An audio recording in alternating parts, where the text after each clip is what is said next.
नमस्कार मित्रों, साथियों। एक बार एक सेठ नदी पर आत्महत्या करने जा रहा था। संयोग से तभी एक लंगोटीधारी संत भी वहां पहुंच गए। संत जी ने उसे रोककर उसका कारण पूछा तो सेठ ने बताया कि उसे व्यापार में बहुत घाटा हो गया, उसका सारा धन चला गया। तो संत ने मुस्कुराते हुए कहा, बस इतनी सी बात, चलो मेरे साथ, मैं अपने तपोबल से माता लक्ष्मी को तुम्हारे सामने बुला दूंगा और फिर उनसे जो चाहे मांग लेना। सेठ उनके साथ चल पड़ा। कुटिया में पहुंचकर संत जी ने लक्ष्मी जी को साक्षात प्रकट कर दिया। वे इतनी सुंदर थीं कि सेठ उन्हें देखकर भौंचक्का रह गया और धन मांगना भूल गया।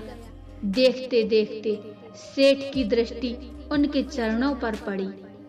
उनके चरण मैल से सने थे। सेठ ने हैरानी से पूछा, हे माँ, आपके चरणों में ये मैल कैसी? तो माता लक्ष्मी ने कहा, पुत्र, जो लोग भगवान को नहीं चाहते, मुझे ही चाहते हैं, वे पापी मेरे चरणों में अपना पाप से भरा माथा रगड़ते रहते हैं। उनके माथे की मैल मेरे चरणों पर चढ़ जाती है। ऐसा कहकर माता लक्ष्मी जी अंतर्ध्यान हो गईं। अब सेठ धन न मांगने की अपनी भूल पर पछताने लगा और संत के चरणों में गिरकर एक बार फिर उन्हें बुलाने का आग्रह करने लगा। संत ने लक्ष्मी जी को फिर से बुलाया। इस बार माता लक्ष्मी के चरण तो चमक रहे थे, पर माथे पर धूल लगी हुई थी।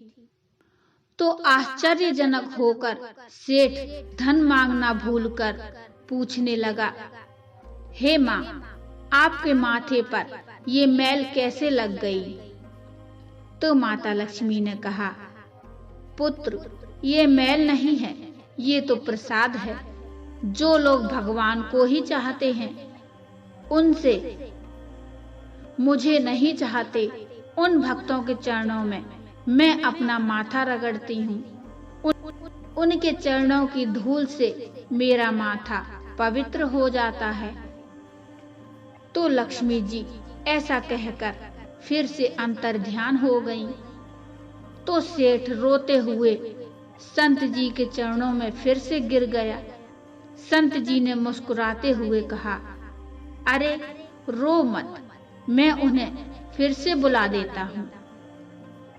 सेठ ने रोते हुए कहा, नहीं स्वामी जी, वह बात नहीं है।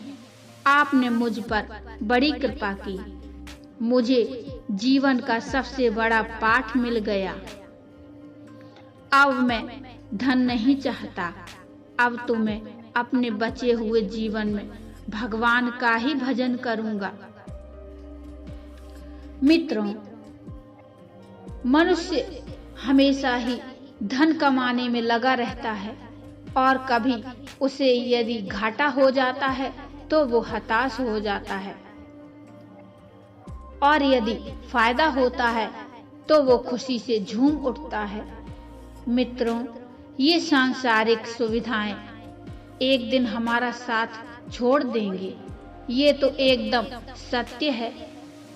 सांसारिक सुविधाएं हमको छोड़ दें या हमने उनको छोड़ दिया, इसमें भेद नहीं है। इसमें क्या भेद है? दोनों एक ही बराबर हैं। मनुष्य सांसारिक सुविधाएं यहीं छोड़कर चला जाता है। मित्रों, इस आपाधापी से मन की शांति तभी मिल सकती है जब आप भगवान के भजन में लग जाएंगे।